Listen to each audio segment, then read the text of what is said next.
What's up, everybody? We are here back with another episode of the Everything Tennessee podcast. I'm by myself today. Billy is on a plane, or it probably has landed by now, in Florida.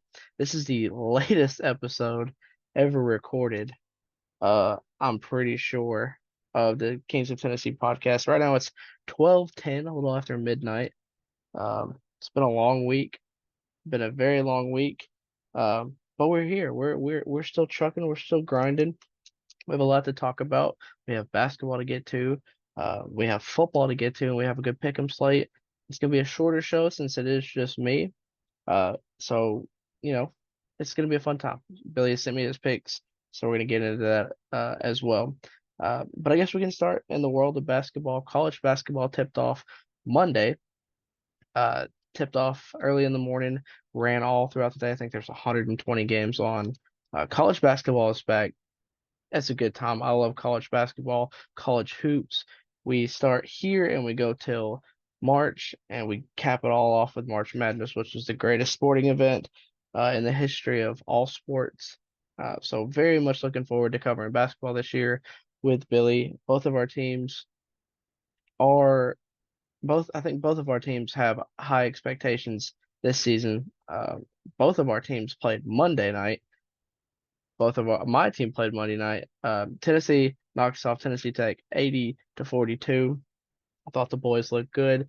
Defense is going to be what it always is under Rick Barnes, just suffocating and not allowing a whole lot of points.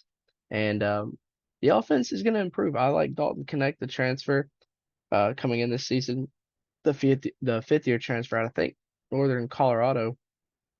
He looks incredible. 6'6", big guy, another good big. He can handle the ball really well. He shoots really well. He finishes at the rim consistently. I think he's gonna have a big year for the Tennessee Volunteers. Another transfer, Gainey, his coach or his dad is actually the associate head coach for the Tennessee Volunteers under Rick Barnes. He looks like he's going to be able to fill the basket up. Vescovi's back. Ziegler played a little bit after his ACL injury last season. So it's looking up for the boys. Pretty excited about this basketball season. We shall see how March goes under Unslick Rick. He's not always the most trustworthy coach when it comes to the NCAA tournament. So we'll see how that goes kind of as we progress along this season. Uh, Billy and the Vanderbilt Commodores had a very painful Tuesday night as Vandy loses to the Presbyterian Blue Hose at home, 68-62. I think the score is not indicative of how bad the second half was. I didn't get to watch the first half. I watched the second half, and it was bad for Vanderbilt. I think at one point in the second half, late into the game, Presbyterian only had four three-pointers made, so they weren't killing them on the perimeter. They were just beating them down low. And Vanderbilt didn't have an answer for it. They turned the ball over a lot, over 14 times or over 14 turnovers for the Commodores this past week. So it was a rough game to start the season under Jerry Stackhouse. I'm interested to see, and I can't wait for Billy to get back on the show because I want to know what how hot this seat is for Jerry Stackhouse because I thought it was hot last year. And we talked a little bit off air last week about kind of what direction Stackhouse was going in. I thought he kind of was taking a Dion approach where he was going to talk smack in press conferences and be the former player. And then to get beat 68-62 by Presbyterian without really any, crazy coaching adjustments being made, no great use of timeouts. Uh, I want to see what Billy has to say, but it seems like the whole Jerry Stackhouse experiment is kind of nearing its end. I don't want it to end because I was kind of high on Vanderbilt this year. I thought they would make the tournament. I think I said that last week on this show that I had them making the tournament. Boy, now I don't know. I don't know what the ceiling of this team is now after such a rough home opener. So we'll see how they bounce back. I think they play tomorrow night. Oh, Tennessee has Wisconsin tomorrow night at 8 o'clock on Peacock. It's gonna be a tough game. Wisconsin's a really solid basketball team. Chucky Hepburn is back. after a good season last year, really good point guard for the Wisconsin Badgers. So that should be a fun bounce back game for the boys in orange and white. We'll see how they continue getting into the open early season tournament. And we'll see how Vanderbilt bounces back. I mean, that's to me that's a little wild, but Michigan State lost to James Madison, and you know, it was a wild couple. It was a wild couple days to start the season off for sure. Yeah, I'm very excited about this college basketball season. I'm looking forward to covering it, to following every second of it. It's going to be up there with college football for me this season. So I'm very excited about that. Speaking of college football, let's transition a little bit. Had a fun week 10. Had an interesting week 10. Good storylines coming out of last weekend, heading into this weekend. Clemson upsets Notre Dame at home. I had that as my lock of the week. I kind of figured that as much heat as Dabo has been taken at home against the Notre Dame team that's kind of struggled as of late. I thought that had Clemson written all over it. Tennessee destroys UConn. Texas, me and Billy and I were both wrong on this Texas game. I thought they were going to blow Kansas State out. Should have should have had a little bit more hindsight, especially with Texas's backup being in. Kansas State almost had them late.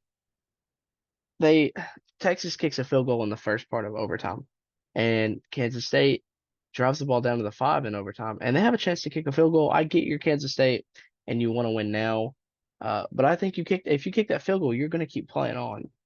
I don't think there's you still have a shot to win it. You're not, an unranked, you know, American team. You're a ranked Big 12 team. Kick that field goal and keep playing. You're gonna get them. You were the momentum was in your favor, and you kind of let it wear down. I get going for it on fourth down, to go for the win, but in my opinion, you kick that field goal and you keep playing because there was no signs of struggling. I thought they could have stopped Texas maybe in the second overtime. Had it gotten to a third overtime, I still think they were in the fight. They weren't out of it at all. And to go for it on fourth down and overtime, I see why you did it. I just don't completely agree with it. It was a good game nonetheless. Uh, Alabama, boy, LSU. Uh, First half that game was really good. They're going back and forth. Daniels was having a fantastic game. Miro had a great game on the ground. Uh, Kind of a controversial hit to Jaden Daniels late in the game. No targeting called, knocked him completely out of the game, and that was kind of it. Some of the coaching decisions, of course, for Brian Kelly baffled me as always. Watching Brian Kelly is like watching paint dry. Not even that. I think watching paint dry would be less frustrating than watching Brian Kelly coach a football team. But Alabama gets the win at home. It was a great game. It was probably game of the weekend. Another game that was really fantastic at the same time going on as the Alabama LSU game was Washington USC. And you talk about frustrating games. If you're a fan of defensive football, you had that game turned off within 5 minutes because those two teams scored every second of the night. It was crazy. I know the live over under at halftime was 105 and a half, which is absurd. I think the over under before the game was 75 and a half. So if you had that, I think you cashed at halftime, which was unbelievable. Those two teams were not playing defense. And USC finally cut ties with Alex Grinch, their defensive coordinator, firing him literally the day after that game because that defense is very, very bad. And Washington and Michael Penix, that offense is really good for Washington. That defense is not. And that concerns me. If you had Washington making the playoffs, it concerns me if you had Washington winning the Pac-12 because I still think Oregon is the best team in that conference. As of right now, they're the best complete team. No, their offense isn't as scary as, say, a Washington, and their defense isn't as vaunted as, let's say, a Georgia. But they're a good enough mix of both of those teams to where they can compete and they can maybe pull a couple upsets off here and there uh, in terms of the playoffs. I think they're the team that gets in from this conference if this conference gets in. for the final time, I might add, as the Pac-12 is going away after this year, which is sad and depressing. Uh, but yeah, I think Oregon is the team that gets out of this conference, and I think they're a team that can make noise in the playoffs, depending on who they draw in the first round. But it's going to be fun going forward. Oregon has a big game this weekend. We will get to and pick them. But yeah, that game was that game. If you love offense, you're loving that game. But if you're a fan of defense, that game was off in 5 minutes. So yeah, it was a fun. It was a fun week. What week was that? Week 10. It was a fun week 10. At this point, I don't even know what week. It's been a long week. Like I had said, Georgia also beat Missouri at home. That was a good game. That was a very good game. Neither of those teams impressed me though, as a Tennessee fan, with both of those teams coming up these next 2 weeks. They don't scare me as bad. But then again, Tennessee scares me just because I don't know what they're going to do. But Georgia got the victory against Missouri at home this past weekend. Um, let's get into pick 'em. Let's get into pick 'em really quickly before we get out of here. I will update you guys on our schedule real quick. Or not our schedule, I'm sorry, on our records. Let's get this pulled up real quick. Uh, yeah, I think we both went 6-6 this week. Billy lost his lock of the week of Notre Dame +3. I won my week, or I won my lock of the week with Clemson -3. So we are now currently sitting at Billy is at 71, 72, and 1. He is 3-8 in locks of the week. It's been a very bad time for Billy in locks of the week recently. We both kind of struggled overall. I'm in the gutter, 67, 75, and 1. I need a miracle to get over 500. We'll see how that goes. The only thing I'm banking on is if I can get my locks up to 500 before the end of the year. That would be a miracle. Uh, that's where we stand after 10 weeks of college football. It's tough. We I've completely retired from the sports gambling life.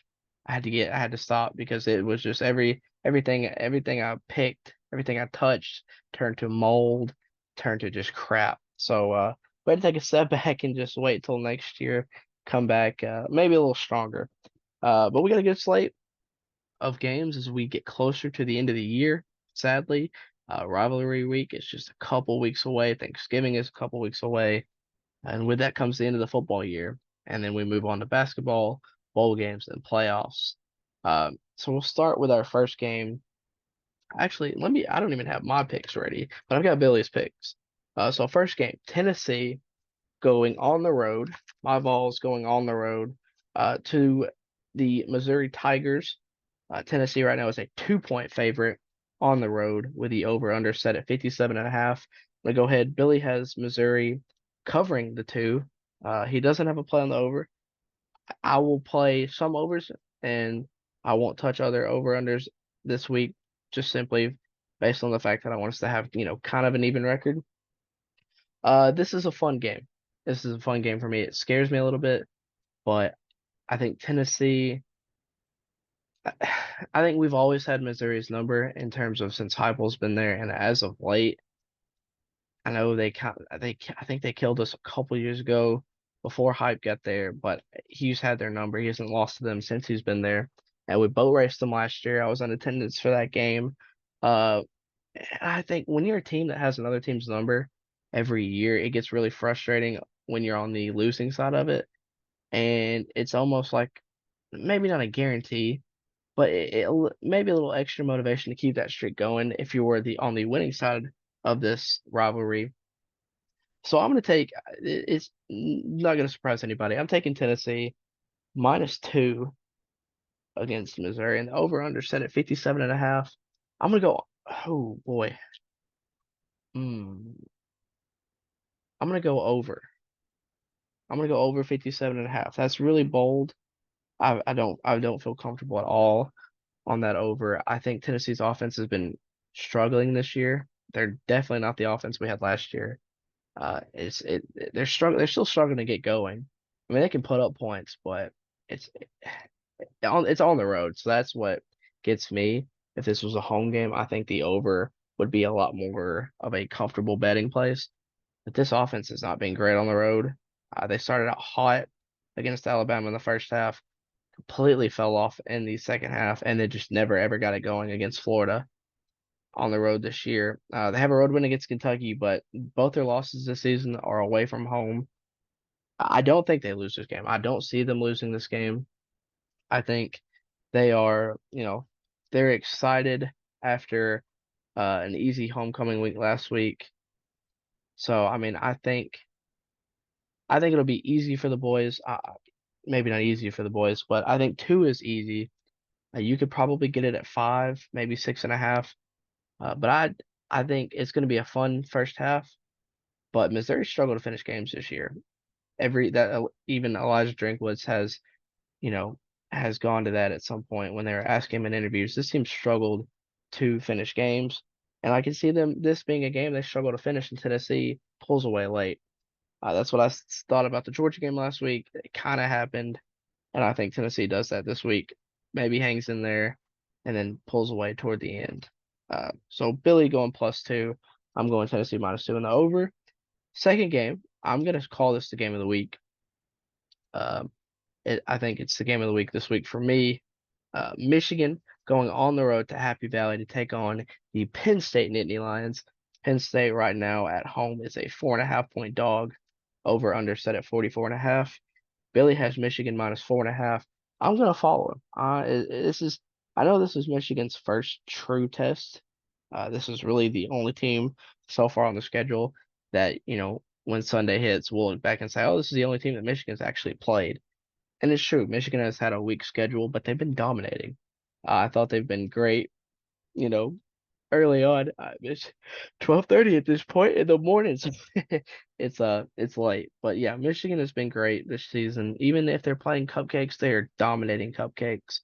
We've seen good teams struggle against low competition this year. Michigan hasn't done that yet. And also, this Penn State offense is awful. It's up there with one of the worst offenses in college football that I've watched with my own two eyes. And I think Michigan's smash mouth football is Penn State's defense is good, but I think Michigan comes out and outscores Penn State's offense. That defense is going to be good, but they're going to be tired because Michigan's going to force turnovers when their defense is out there, and that Penn State defense is not going to be able to get off the field. And the way Michigan plays football, they're really smash mouth. They're going to wear that Penn State defense down.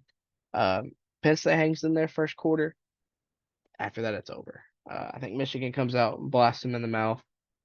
I think 4.5 is a very good play this weekend. Uh, I'm not going to touch over under. This will be a game where I don't touch over under because it could be low scoring, but 44.5 is really low. That's a really low number. Check that. I like 44.5. It's a very low number, but I'm going to take it because I think Michigan scores quite a bit this game because, like I said, I think they wear that Penn State defense down, who will probably not be able to get off the field. Speaking of defenses being worn down, game 3 of our slate, the Utah Utes going on the road to Washington. Washington at home right now, -9.5, over under set at uh set at 49.5. Billy actually doesn't have a play on this. I'm gonna I'll have to shoot him a text in the morning and ask him his play. If you want to see our picks, this is a great time to tell you that you can find all of our picks every Saturday morning right before games start on the Kings of Tennessee podcast Twitter page. That's at Kings of TN Pod on Twitter. Find us there. That's where we post our episodes. That's where we post our picks. At this point, we're going to try to get some basketball up on Twitter as well. So follow us there. You'll get to see everything. Follow us. Not even follow us on Twitter. Follow us on our bet slips. Follow us on our picks. It's a fun time, and we're all for the boys, and we're all for winning money and picking games correctly. We haven't done that very well this year, but we're getting there. We're turning it around. I can feel the positivity growing. It's a big turnaround. So follow us on Twitter at Kings of TN Pod, and it's the best way to keep up with us at this current moment. But yeah, I'm gonna take Washington -9.5. I think Utah, who just got beat, pulling out by Oregon. Uh, they're struggling. Cam Rising, I don't know what his status is for this game. I feel like dude's been out forever. He played week one. He hasn't played since. So this team is really missing its leader at quarterback. I know they beat USC, but USC is gone. They're not even ranked. That defense is so poor. Washington's defense isn't great, but that offense is going to tear Utah's defense to shreds. And I think 9.5 is way too easy of a play, especially at home. It's hard not to pick the Huskies in this spot against a reeling Utah Utes team. But it's going to be a good game. I think it'll be a good game. Over under set at 49.5. That's a really low over under for a Washington game. So I'm gonna take over. I'm gonna take over in that game. I said I wasn't gonna touch any of these, but now that I'm looking at them, I mean they're too hard to pass up. So yeah, that's gonna be a fun game. Utah going to Washington. Our next game, this is a big game. This is a big game for both teams. Number 10, Ole Miss, going on the road to Athens to take on the number 2 ranked Georgia Bulldogs. Georgia at home getting a big 10.5 point spread. Over under set at 58.5. I'm gonna go ahead. Billy has Georgia minus 10.5. That's Billy's play for this game. Georgia minus 10.5. This game is so hard to read. 10.5 is quite a big number for Georgia against an Ole Miss offense that is pretty dangerous, but it's in Athens. Ole Miss is notorious for losing big games. They've kind of beat those demons this year with LSU and A&M, although A&M very closely forced that game to overtime. Could have pulled that game off. And LSU probably not as good as we thought they were heading into the season. Jaden Daniels is a really good quarterback. That defense is not very good. Uh, 10.5, man, that's a big number. But it's Georgia at home, and they play really well at home, and that Athens crowd is going to be rocking for this game, college game day game. You know what? Give me Ole Miss minus 10.5 or plus 10.5, I should say. That's a very big number, but I like this offense, and I think Georgia has struggled. They're just not dominant this year. They don't look as good. You don't look at this team and go, man, that team is going to waltz into this playoffs. They don't look that great this year. They're not as dominant, but they still find a way to win. I'm not saying Georgia's going to lose this game. I think Ole Miss is going to lose. 10.5, man, is such a big number that I'm not going to ignore it. I'm going to go 10.5 this week for Ole Miss and Georgia. But that's going to be a really good game. Like I said, college game day game. So everyone should be watching that game. All eyes on the CBS game at I think 2:30. I think they're the 2:30 game for Georgia and Ole Miss. Uh, Another game that is interesting to me. USC going on the road to Oregon, to Austin, to Eugene. Oregon at home right now is a 15-point favorite. Over under set at a whopping 74.5. Billy has USC plus 15. I'm gonna go Oregon minus 15. Because I think, like I said earlier, USC's defense is abysmal, and Caleb Williams is getting better than what he has been the last couple weeks. I'm not saying he's playing out of this world. To me, he's not even playing like the number 1 overall pick this year, but neither is Drake May really. They've lost some big games. But like I said about Oregon, when I was referring back to Washington, Oregon's probably the most complete team in this conference. Um, it's not saying much because they're not that complete of a team, but their defense is okay and their offense is pretty good. They're not great. They're not Washington level offense, but their defense is better than Washington's defense, and their defense is better than USC's defense. And I think Bo Nix has a really good game at home as his careers are winding down. Only a few more home games for him in Austin.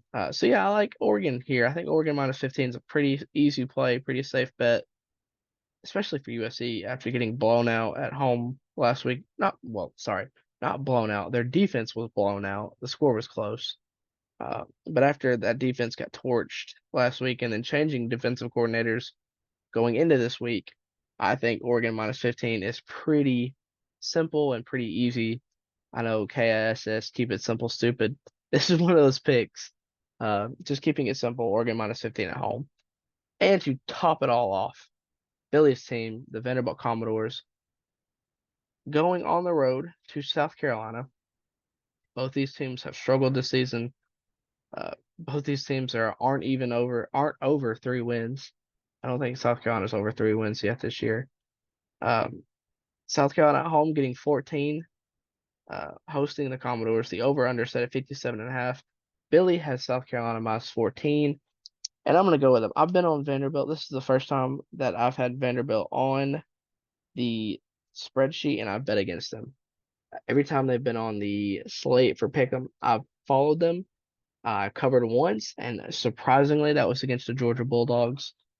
But this time, I've got to go against the grain, and I've got to take South Carolina minus 14 because while South Carolina is bad and while they have struggled, that Vanderbilt team, whew, they've been not great. And like Billy said last week, the quarterback room is doesn't really have a direction. They don't really know where they're going. And the rest of the team, you have to have a quarterback to lead that team. Having a quarterback helps the offense, obviously, but it gives the defense, it gives the entire team someone to rally behind as that's our guy. And when you have a flux of quarterbacks coming in and out, you don't know really who you want to go with. That affects the entire team. And I think that's a prime example for what's happening to this Vanderbilt football team. And I don't think they're good enough to cover 14. Boy, this is gonna be a bad game because Vanderbilt got smoked by Auburn at home last week. This could be bad. Uh, this could be 20s. I would move that spread up to 21 if I could, which I'm sure you can at a lot of sports books. But if you're gonna pick this game, Vanderbilt, I don't think Vanderbilt covers 21. I don't think they cover 24. It's been that kind of season for Clark Lee and the Vanderbilt Commodores. But that's about it. Like I said, it is 12:40 in the morning. The latest episode ever recorded. I'm by myself, which makes it even more the challenge. But you could call this podcast after dark, dude. We had Pac-12 after dark. Now we have podcast after dark. So that's been it for me and the Kings of Tennessee podcast. Next week, Billy should be back. We should be back to normal. We will get to talk basketball from this past week and from this past weekend, or from this weekend, I should say, coming up, and then the early games in the week that we miss. We will get to cover those as well next week. And we're almost done with football. It's almost over, and it's sad and it's depressing, but it's a fun wait. Waiting for football is fun. It's hard, but it's fun. And that's what makes college football so special. It's only here for a short amount of time. And next year's going to be fun. So, yeah, that'll do it for me. We will catch you guys next week. Hope you'll have a good week. Please drink a coffee for me.